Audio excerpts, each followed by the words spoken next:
In our past episodes on Soviet society, we've explored how the authorities very intentionally used mass culture and the arts to shape Soviet citizens into model communists. Indeed, art forms like theater, film, architecture, and music were leveraged from the USSR's very inception, and quickly became integral to the Soviets' propaganda strategy. But what about citizens who were not that engaged with the state's cultural output, or those who perhaps could not decipher the more subliminal messaging hidden within it? Enter the humble propaganda poster. Posters, unlike a film or a building, were not frozen in time. Their content could be changed at a moment's notice to reflect the shifting priorities of the state in every corner of the empire, and ensured that communist messaging was as ubiquitous and unavoidable as possible. So, who produced these posters, and what influenced the images they depicted? How effective were they? And to what extent were Soviet artists able to shape the world around them within the strict creative limitations of an authoritarian state? I'm your host David, and today we are exploring Soviet propaganda posters. This is the Cold War.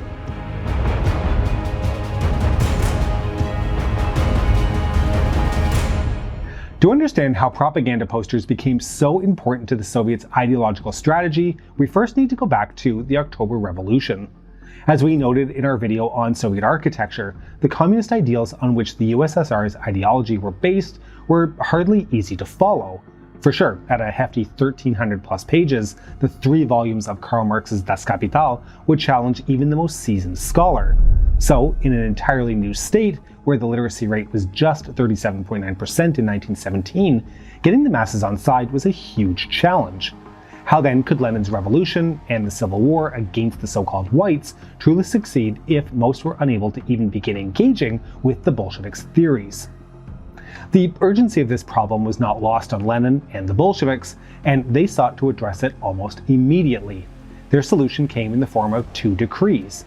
The first decree, on monumental propaganda, was issued on April 12, 1918, and had 2 aims. On the one hand, it mandated the decoration of buildings with revolutionary slogans, and on the other, it outlined the replacement of Tsarist-era monuments with those of revolutionary Bolshevik leaders. The second decree, on eradication of illiteracy among the population of the RSFSR, was passed on December 26, 1919. As the name alludes, it made literacy training mandatory for all citizens in Russia aged 8 to 50, and later the entire USSR, to ensure that the Soviet citizen could be integrated into a modern industrial economy, but also so they could be indoctrinated.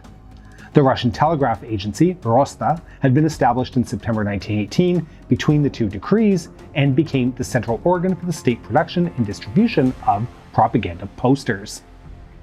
Amid the revolutionary fervor, young artists spotted an opportunity to become the favorite sons of the new regime.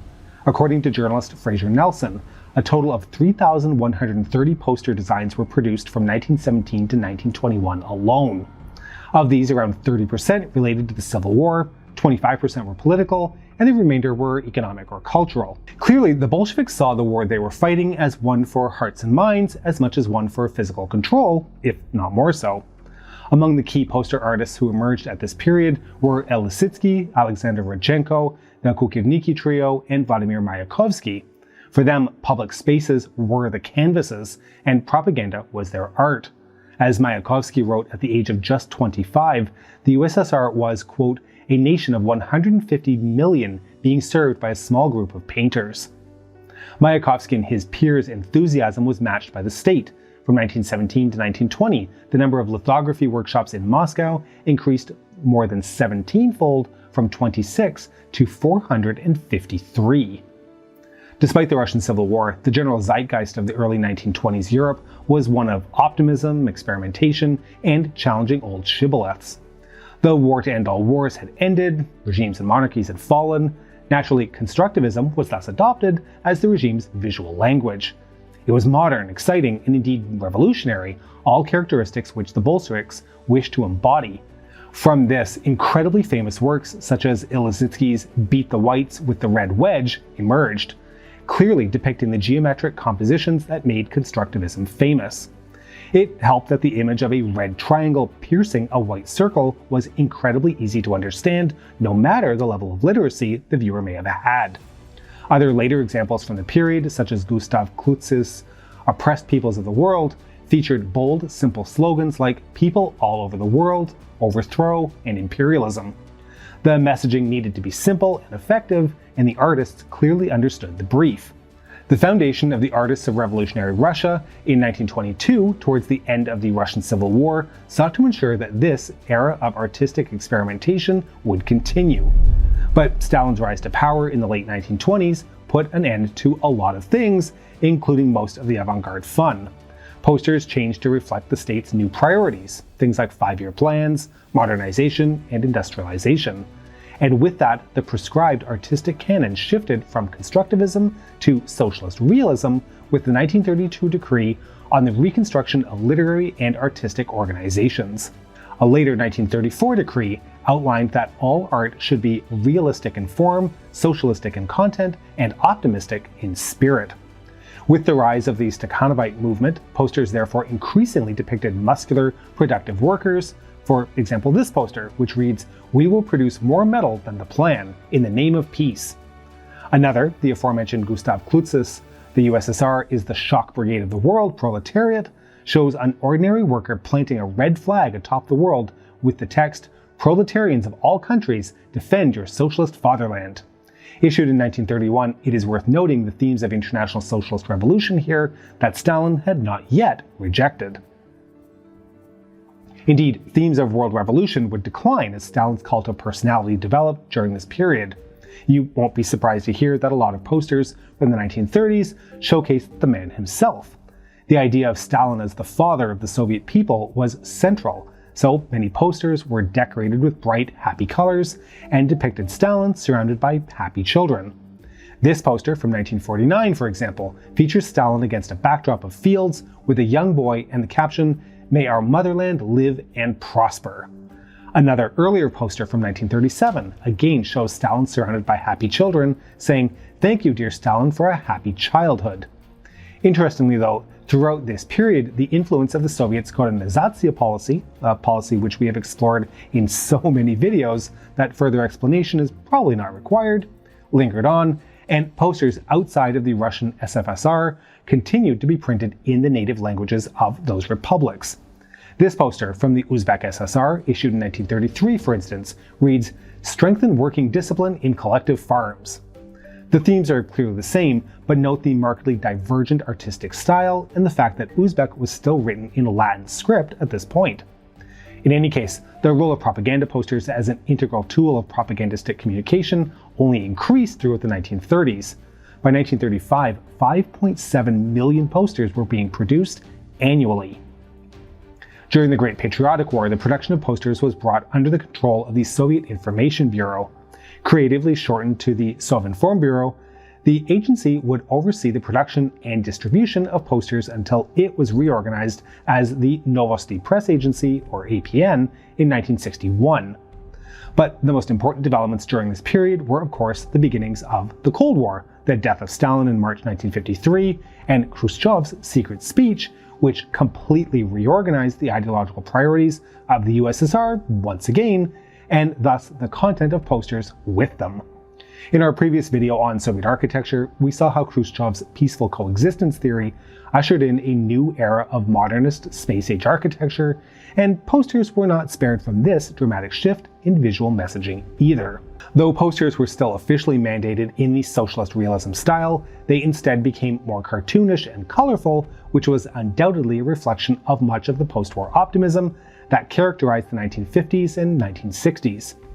Propaganda emphasized themes of friendship and coexistence. Take this poster issued for the 1957 World Youth Festival in Moscow, for instance.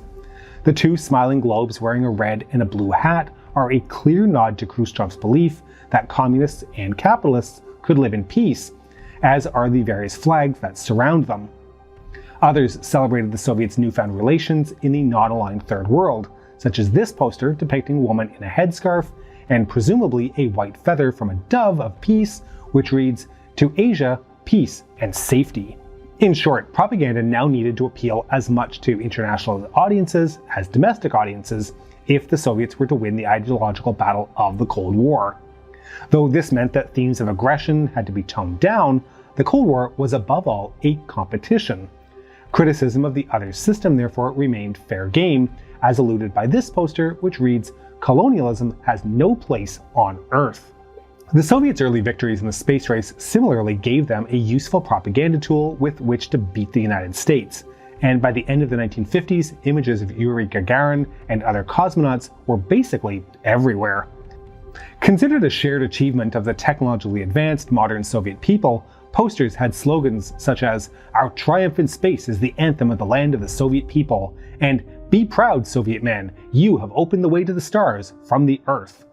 Such wording alongside the triumphant images of muscular humans pointing to the sky was incredibly powerful and resonated with citizens all across the USSR and even the world.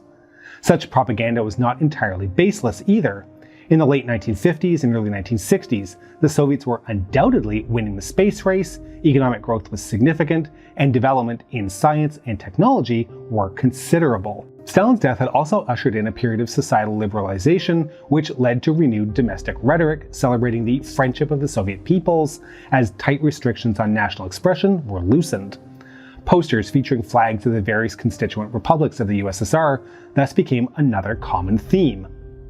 Relatedly, the production of posters was further decentralized in the 1960s. This allowed local artists to work on issues that directly affected their republic and incorporate more indigenous themes and languages into their work. This poster from the Kyrgyz SSR, for instance, shows a Kyrgyz worker in the cotton fields for which Central Asia was famous in Soviet times. Another from the Tajik SSR again alludes to the republic's importance as a base of agriculture, featuring the various flags of the USSR wrapped around a cob of corn. Such posters were not limited to full constituent republics either. This poster, issued in 1980 from the Kalmyk ASSR, depicts two indigenous Kalmyks and read, "Bloom my Kalmykia." While propaganda from the republics, of course, still adhered to their general themes seen elsewhere, their unique nationalistic content still would have been unimaginable just years earlier. In an interview with the website Comrade Kiev, Kazakh poster designer and artist Vladimir Terdokhlebov provides further insight on these developments. "In every city there was an artist cooperative which advertised new projects on a board. We'd apply for the projects we were interested in." He continues, "Because monumental art was considered closer to architecture and industrial design, we had access to fully equipped studios and workshops as part of the curriculum. Students had to produce designs of various posters." He also explains how prestigious it continued to be to make posters despite the liberalization of the art form in the 1950s and 60s. Many artists applied to join the Union of Artists of the USSR, but just a few were accepted. You needed to have produced and exhibited artworks and have a minimum of 2 recommendations from prominent artists. It was an exclusive club. Clearly, posters remained one of the most effective forms of disseminating Soviet propaganda well into the 1970s, and the authorities treated them as such. Despite the optimism of the immediate decades following the Great Patriotic War, in the 1970s the Soviet economy began to stagnate under the leadership, or lack of leadership, of Leonid Brezhnev. From a propaganda perspective, this meant fewer achievements that could be held up against the US, as well as proof that the communist system was better. Consequently, posters instead celebrated domestic achievements and promoted economic growth. Take the 2 posters shown here, for example, which respectively showcase the construction of the Baikal-Amur mainline railway and a railroad in Armenia. Moreover, tourism had boomed in the post-war years thanks to state enterprises like Intourist and Aeroflot, and the industry was vital to the economies of republics like Georgia. Accordingly, Soviet and foreign citizens alike were encouraged to travel as much as possible. Amid the stagnation, themes like healthcare took center stage in an attempt to rejuvenate Soviet workers. Workplace health and safety posters were particularly common, with over 100,000 produced annually by the late 60s. This poster, for example, warns workers to turn off the pump and remove the cap. The designs themselves, arguably, remained interesting, but the content perhaps less so. Still, the awareness campaigns obviously worked. From 1930 to 1980, the number of workplace accidents per 1,000 people fell from 150 to 69. Nice. Posters that promoted a positive lifestyle were equally common in public spaces, like hospitals and sanatoria, as economic problems exacerbated issues like HIV, smoking, and alcoholism. The posters shown here advise citizens don't dive in unknown places, described smoking as a dangerous path and encouraged workers to go to the stadium for sports training after work. The fact of the matter was, though, that the economic problems Brezhnev faced were overwhelming and could not merely be cured by encouraging workers to be healthier and more productive. By 1982, it was estimated that around 20 million Soviet citizens, who were just looking to get by, were engaged in corruption, either on a part-time or a full-time basis. It was dawning on an increasing number of Soviet citizens that the system effectively did not and could not work. With this, their belief in the state's propaganda also waned. The effects would later be described as hypernormalization by the Soviet anthropologist Alexei Yurchak. Everyone knew that the system was faltering, but they played along anyway. Still, the emergence of Mikhail Gorbachev as leader of the Soviet Union in 1985 granted the propaganda poster a new lease on life. This was a temporary reprieve, however, and was only really possible because topics that had previously been taboo could now be discussed with the introduction of perestroika and glasnost. Artists were more often than not liberal and critical in their outlook, but had been contained by the Soviet system. Now, though, they were free to voice their long-term grievances. Topics like the environment were a particular focus, resulting in several not-so-thinly veiled critiques of the Soviet authorities' ruthless pursuit of industrialization and modernization at all costs over the previous decades. Gorbachev's desire to cooperate with the United States and the West also brought the themes of internationalism that had characterized Khrushchev-era Soviet posters back to the forefront. This time, though, the tone was very different. The atmosphere of the late 1980s was one of considerable anti-nuclear sentiment, with Gorbachev working hard to secure disarmament treaties with the United States. The emerging truth about the Soviet authorities' cover-up of the 1986 Chernobyl disaster, however, in addition to growing public knowledge of the nuclear weapons program in Semipalatinsk in Kazakhstan, sparked outrage across the USSR. Thus, while anti-nuclear and disarmament posters had been produced during the 1970s and early 1980s, by the late Gorbachev years, they were among the most common designs. In any case, while the Gorbachev years did result in some hitherto unprecedented steps forward in artistic freedom for poster designers, as we mentioned before, the effectiveness of such propaganda had begun waning long before. Glasnost and perestroika only hastened this as new, independent publications challenged the status quo and artists showcased their work without the state's permission. By the end of 1991, propaganda posters had become a thing of the past, and so too had the Soviet Union. Since the dismantling of the USSR, Soviet posters have become highly sought-after collector's items and can fetch thousands of dollars in the West, and they have been showcased at exhibitions around the world. The American artist Robert Rauschenberg once said that, quote, "The artist's job is to be a witness to his time in history." And it's hard to argue that Soviet posters did not fulfill this function. Their prevalence ebbed and flowed with the demands of the time, while the themes in them, from cosmonauts to economics and health, equally reflected political priorities in a given period. This is perhaps why they remain so desirable for lovers of Soviet kitsch. But they were ultimately supposed to serve a purpose, and this brings us back to a question that we posed at the beginning of the video. How effective were they? The Kazakh artist mentioned earlier, Vladimir Tverdokhlev, has a fairly negative view, at least from an artistic perspective. Quote, "I would say that while posters were seen and remembered, they weren't appreciated. That comes down to context, because our works were part of everyday life. They weren't appreciated as arts at the time." He continues, "Many posters didn't survive, unfortunately. Some people and businesses in my home country of Kazakhstan still don't see the beauty of public artworks. The owners should be responsible for the preservation and protection of our shared history. Eventually, they will regret that they destroyed them." Tverdokhlev touches on an important point that we also raised in our Soviet architecture video.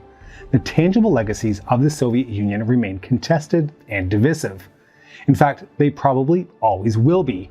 But whatever your view, in a world where political, social, and cultural messaging is increasingly digitized and immediate, it's unlikely that we will ever again possess such a lasting insight into the everyday lives of those who experienced a society lost.